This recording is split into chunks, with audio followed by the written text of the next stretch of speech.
Hi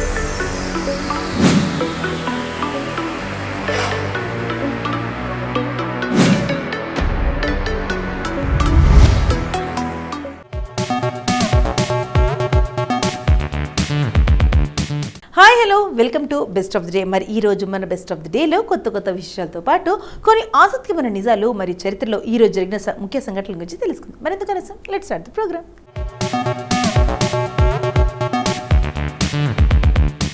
ముందుగా ప్రపంచ lupus day గురించి చెప్పుకుందాం. లూపస్ గురించి తెలుసుకుంటే వైద్యశాస్త్రాన్ని తెలుసుకున్నట్టే. వైద్య విద్యార్థులకు చెప్పే మాట ఇది.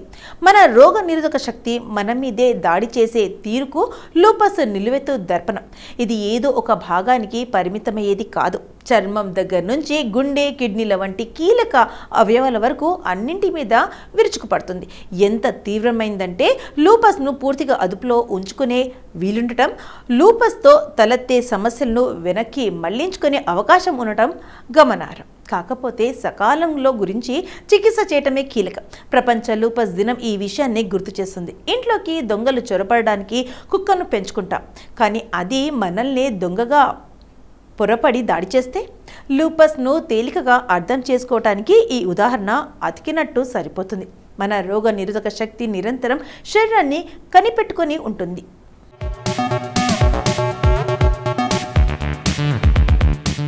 సూక్ష్మక్రిములు వంటి హానికారకులు లోనికి ప్రవేశించినప్పుడు ఉత్తేజితమై యాంటీబాడీలను ఉత్పత్తి చేస్తుంది.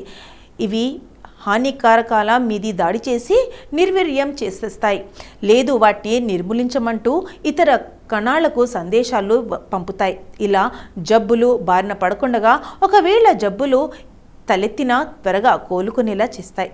ఎందుకనో కొందరిలో ఈ రోగ నిరోధక వ్యవస్థ గాడి తప్పుతుంది. హానికారకాలకు ఆరోగ్య కణజాలాలకి మధ్య తేడాను గుర్తించలేక విపరీతంగా స్పందిస్తుంది. దీంతో పెద్ద ఎత్తున ఉత్పత్తి అయ్యే యాంటీబాడీలు మన శరీర కణజాలం మీదే దాడి చేస్తాయి. లూపస్లో జరిగేది ఇదే. మన రోగ నిరోధక శక్తి మన మీదే దాడి చేయటం వల్ల తలెత్తే ఇలాంటి వాటిని స్వీయ రోగ నిరోధక అంటే ఆటో ఇమ్యూన్ జబ్బులు అంటారు. ఇవి సాధారణంగా ఏదో ఒక భాగానికే పరిమితం అవుతుంటాయి, కానీ లూపస్లో శరీరం అంతా ప్రభావితమవుతుంది. లూపస్ అంటే లాటిన్ భాషలో తోడేలు అని అర్థం.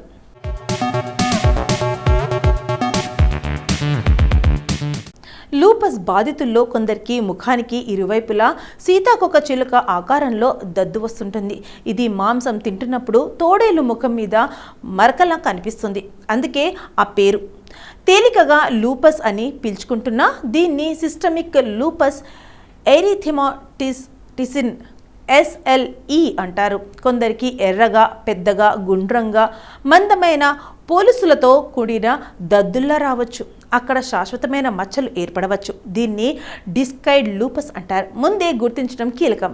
లూపస్తో బాధపడే వారిలో చాలా మంది చూడటానికి ఆరోగ్యంగానే కనిపిస్తుంటారు, కానీ వీరిలో సగటును 3 ఏళ్ల క్రితమే నుంచే లక్షణాలు, సంకేతాలు పొడిసిపోతున్నట్లు అధ్యయనాలు చెబుతున్నాయి.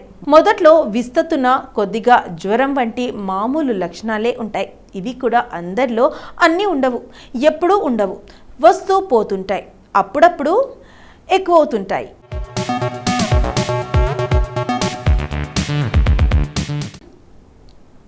అందువల్ల ఏదో ఒత్తిడికి లోనవుతున్నారనో మరేదైనా ఇదే ఇన్ఫెక్షన్ అందరిన భావిస్తుంటారు. అలా ఇతరత్ర సమస్యలుగా పొరపడటం మూలంగా లూపస్ను గుర్తించడం ఆలస్యం అవుతుంది. లోపల అనర్థం జరుగుతూనే ఉంటుంది. జబ్బు నిర్ధారణ అయ్యేసరికి కొందరిలో గుండె, ఊపిరితిత్తులు, కిడ్నీలు వంటికి కీలక అవయవాలు దెబ్బతినిపోవటం చూస్తుంటాను. కాబట్టి ముందే మేల్కోవటం ముఖ్యం. నిర్ధారణ పద్ధతిగా మనలో చాలామందికి జుట్టు ఊడిపోతుంటుంది. ఎప్పుడైనా కీళ్ల నొప్పులు వేధించవచ్చు. కాలేజీలకు వెళ్ళే అమ్మాయిలకు అప్పుడప్పుడు నోట్లో పుండ్లవ్వటం, ఎండలోకి వెళ్ళినప్పుడు బుగ్గలు ఎర్రబడటం మామూలే. కాబట్టి ఏవో కొద్దిపాటి లక్షణాలు ఆధారంగా లూపస్ను నిర్ధారించలేం. ఆయా లక్షణాలు తెరతెనులు ఎలా ఉన్నాయి, వాటి మధ్య సంబంధం ఏదైనా ఉంటుందా అనేవి చాలా క్షుణ్ణంగా పరిశీలించాల్సి ఉంటుంది. లూపస్ను అనుమానించినప్పుడు ముందుగా యాంటీ న్యూక్లియర్ యాంటీబాడీ ANA పరీక్ష చేస్తారు.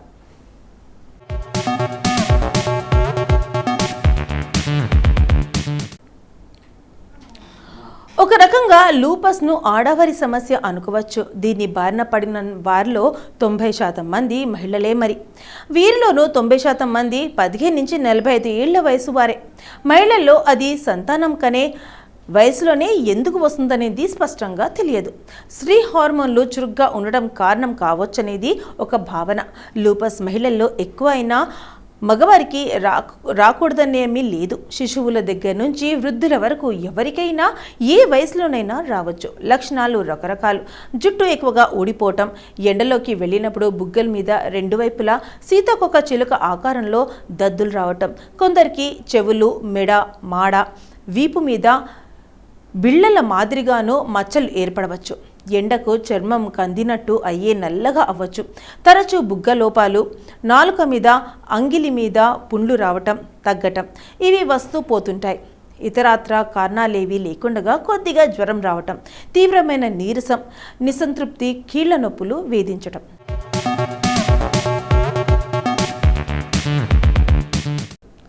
ఇప్పటి వరకు ప్రపంచ లూపస్ డే గురించి మనకు తెలియని కొన్ని ఆసక్తిమైన నిజాలు తెలుసుకున్నాం కదా. మరి మే 1న ఒక్కసారి చరిత్రలోకి వెళ్ళి చూస్తే ఎంతోమంది ప్రముఖుల జన్మాలు జరిగాయి. మరి ఒక్కసారి చరిత్ర పుటలోకి వెళ్ళి ఈరోజు జన్మించిన ప్రముఖులు ఎవరో తెలుసుకుందాం రండి.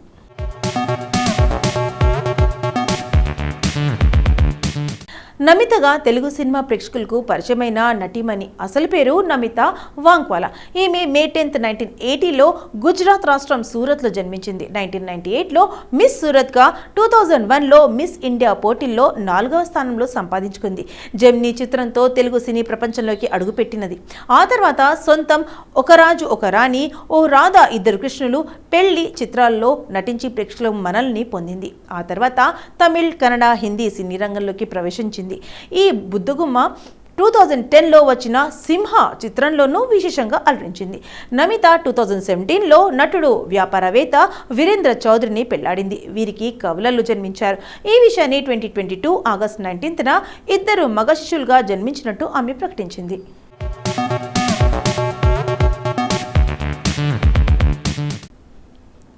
శ్రీముఖి ఒక ప్రముఖ టీవీ వ్యాఖ్యాత, నటి. అదుస్ అనే కార్యక్రమంతో వ్యాఖ్యాతగా ప్రవేశించింది. 2012లో అల్లు అర్జున్ హీరోగా, త్రివిక్రమ్ శ్రీనివాస్ దర్శకత్వంలో వచ్చిన జులై సినిమాతో వెండితెరపై ప్రవేశించింది. ప్రేమ ఇష్క్ కాదల్ సినిమాతో కథానాయికగా మారింది. శ్రీముఖి 1992 మే 10న నిజామాబాద్లో జన్మించారు. శ్రీముఖి సినిమాల్లోకి ప్రవేశించాక మునుపు అదుస్, సూపర్ సింగర్ 9 అనే కార్యక్రమాలకు వ్యాఖ్యాతగా వ్యవహరించి పలువురు అభిమానుల్ని సంపాదించుకుంది. తర్వాత 2012లో త్రివిక్రమ్ శ్రీనివాస్ దర్శకత్వంలో అల్లు అర్జున్ హీరోగా వచ్చిన జులై సినిమాలో అల్లు అర్జున్ చెల్లెలు రాజీ పాత్రతో సినిమా రంగంలోకి ప్రవేశించింది. తర్వాత పవన్ సాధిని దర్శకత్వంలో వచ్చిన ప్రేమ ఇష్క్ కాదల్ అనే సినిమాలో కథానాయికగా నటించింది. నేను శైలజ సినిమాలో హీరో రామ్కు సోదరిగా నటించింది. Shekhar Kamla cinema life is beautiful సినిమాలో ఒక చిన్న పాత్రలో నటించింది. ధనలక్ష్మి తలుపు తడితే సినిమాలో, నారా రోహిత్ సినిమా సావిత్రి సినిమాల్లో కథానాయికగా నటించింది.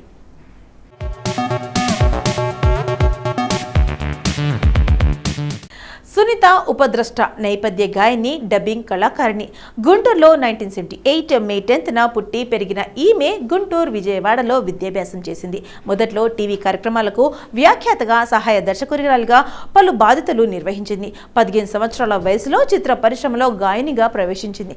మొదట్లో ఆమె గులాబీ, ఎగిరే పావురమ్మ పేరు తెచ్చిన చిత్రాలు. తర్వాత డబ్బింగ్ కళాకారిణిగా రాణిస్తూ అనేక మంది తెలుగు కథానాయకులకు గాత్రదానం చేసింది. ఈమె 8 సంవత్సరాల కాలంలో సుమారు 500 సినిమాలకు డబ్బింగ్ కళాకారిణిగా పనిచేసింది. ఈమె విద్యాభ్యాసం తన సొంతం ఊరు గుంటూరులోనూ, మరికొంతకాలం విజయవాడలోనూ జరిగింది. చిన్ననాటి నుండే సంగీతం మీద అనురక్తితో విజయవాడలో సంగీత ద్రష్ట అయిన పెమ్మరాజు సూర్యారావు వద్ద కర్ణాటక సంగీతంలోనూ, కలగా కృష్ణమోహన్ గారి దగ్గర లలిత సంగీతంలోనూ 8 సంవత్సరాల పాటు శిక్షణ పొందింది. గురువుగారితో పాటు త్యాగరాజ ఆరాధనోత్సవాలలో పాల్గొనేది.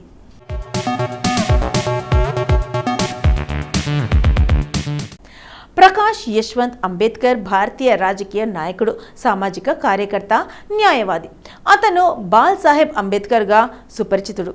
అతను వంజిత్ బహుజన్ అకాడమీ అనే రాజకీయ పార్టీ నాయకుడు. 3 సార్లు పార్లమెంట్ సభ్యునిగా ఎన్నికయ్యాడు. అతను అంబేద్కర్ మనవడు. అకోలా నియోజకవర్గం నుండి భారతదేశంలోని 13వ లోక్సభ సభ్యుడు. అతను భారత్ పార్లమెంటు ఉభయ సభలో కూడా పనిచేశాడు. ప్రకాష్ అంబేద్కర్ 1954 మే 10న ముంబైలో జన్మించాడు. 1994 జూలై 4న ప్రకాష్ అంబేద్కర్ బరిపా బహుజన మహాసంఘంను స్థాపించాడు. రిపబ్లికన్ పార్టీ ఆఫ్ ఇండియాలోని ఇతర వర్గాల్లో పార్టీ చిలిక సమూహంగా ఉంది.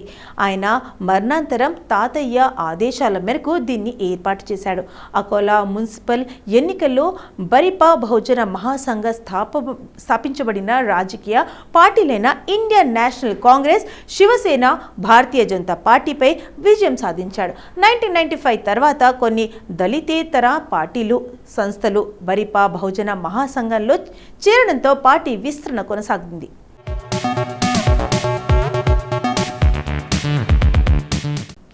తారాచంద్ బెరజాత్య ఒక భారతీయ చిత్ర నిర్మాత. ఆయన 1960 నుండి 1980ల వరకు అనేక హిందీ చిత్రాలను నిర్మించారు. ఆయన రాజ్శ్రీ ప్రొడక్షన్స్లో స్థాపించారు. అది నేటికి చిత్రాలను నిర్మిస్తుంది. కుటుంబ విలువలపై ఆధారపడిన కుటుంబ ఆధారిత చిత్రాలు అయినా ప్రధానమైనవి. అతను రాజస్థాన్లోని కూచమన్ నగరంలో మార్వాడి జైన్ కుటుంబంలో మే 10, 1914న జన్మించాడు. అతను కలకత్తాలోని విద్యాసాగర్ కళాశాలలో చదువుకున్నాడు. అతను 1947లో రాజ్శ్రీ పిక్చర్స్ లిమిటెడ్ ని స్థాపించాడు. దోస్తీ, జీవన్ మృత్యు, ఉపహార్, పియా కా ఘర్, సౌదాగర్, గీత్ గాతా చల్, తపస్య, చిచోరే లాంటివి ఆయన నిర్మించిన కొన్ని ముఖ్యమైన చిత్రాలు.